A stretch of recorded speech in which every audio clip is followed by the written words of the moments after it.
The story of Icarus is fascinating to look at from a cultural perspective.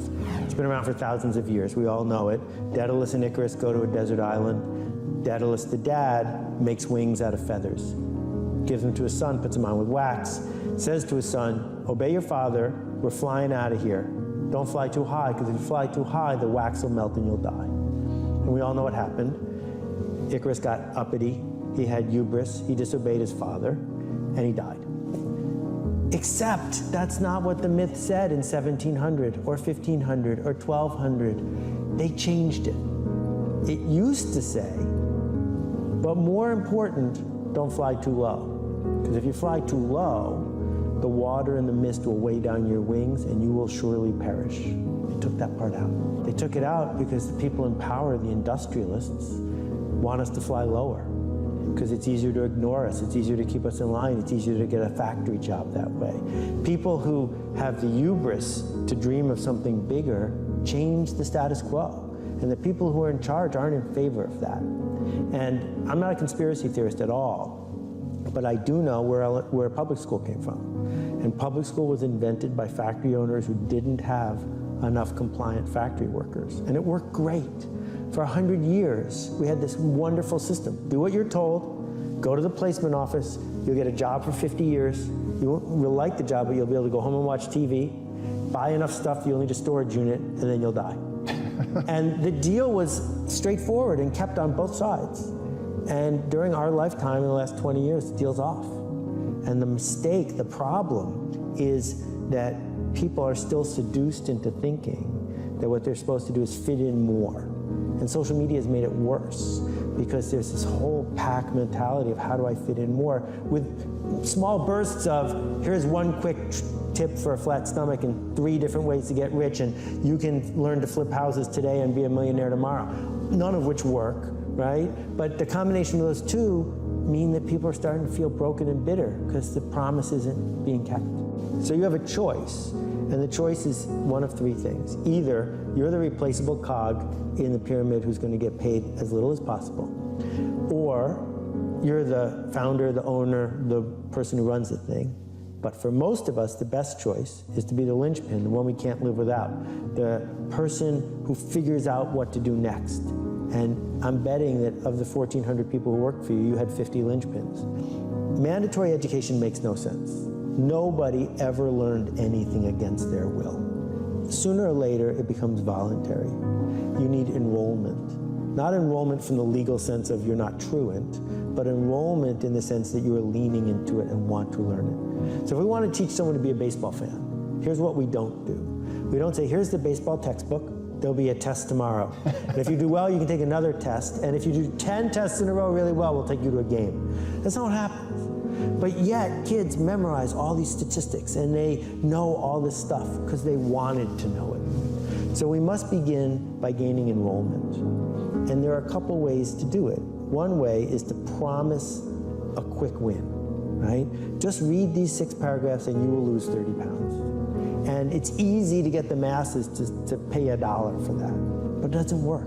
It's a dead end. The other way to do it is to say to people, being a Navy SEAL, or being physically fit, or being smart at business, these are endeavors. They take effort.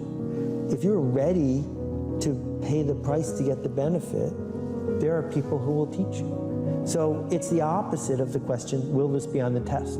If you're asking, will this be on the test, from an online course or from a school, what you're basically saying to the teacher is, without a certificate, I don't need to be here. I'm only here to prove that I was here.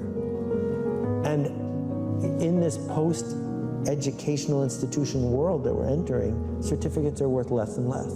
What's actually worth something is, did you sign up to learn something where you opened yourself up to possible failure, opened yourself up to the stress of becoming someone else in a way that made you better? And not everyone wants to do that. But my mission is to work with the people who do so that I can help them open those doors. Your job is to make people feel welcome and to connect with them. So there's this space between you and them. And the question is, will you risk entering the space? Putting yourself forward, even though in that moment the person might say, you totally misjudged what was happening here. I don't want your smile, and I don't want your connection. But when you do it well, not only is it addictive, it creates enormous amounts of possibility. And so that leap into the void doesn't mean mortgage your house and put everything you've got on one business project. It means, are you hooked on that feeling of this might not work and this might work? We'll find out. The system wants you to feel mostly powerless because they have power, you don't. And it also wants you to feel inadequate until you buy more stuff, because that's what marketers sell us, is the idea that until you buy this, you're incomplete. It turns out those two things don't make people happy. What makes us happy is agency, knowing that we have some sort of control over what's going to happen in our life. And unfortunately, the economic structure that we live in isn't going to be easy for most people to fix, not in the short run. But what we can fix right now is how we respond or react to what's happening in front of us. And my friend Kat Hoke says you can't be curious and angry at the same time. That's interesting. So you get a choice, right? You get a choice in the traffic jam. You get a choice when you're dealing with an angry clerk. You get a choice with a bureaucrat. Am I going to be curious about how this person got to this moment? Or am I going to be angry at the situation? And what we find is that as a parent, as a clerk at 7-Eleven, as a third grade teacher, we could dig deep into emotional labor.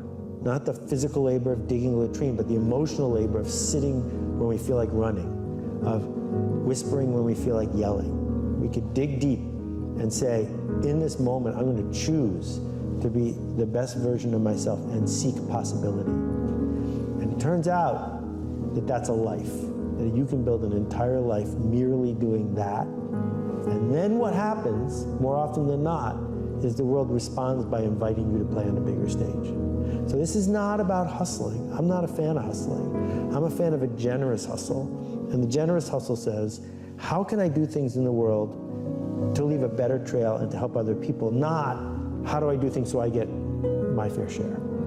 Because the world doesn't respond well to hustlers. They don't like being hustled. But the world responds really well to people who take responsibility and give away credit. And that boundary there is totally different. And if you work in an organization that can't respect that, there's another one that wants you.